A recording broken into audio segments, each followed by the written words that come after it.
Alright people, I'm not staying out here long. I had to bring a noisemaker downstairs.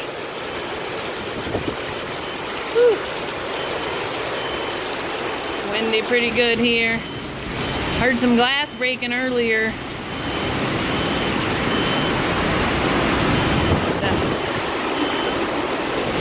There's that little tree I was worried about. Oh, I can't get out there.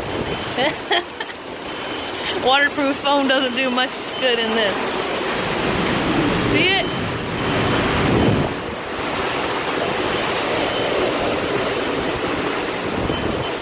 Woo.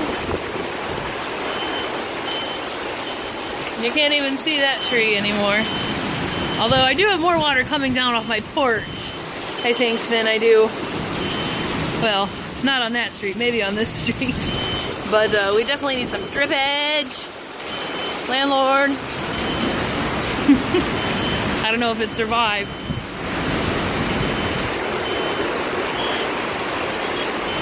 Oh, car alarm. Awesome.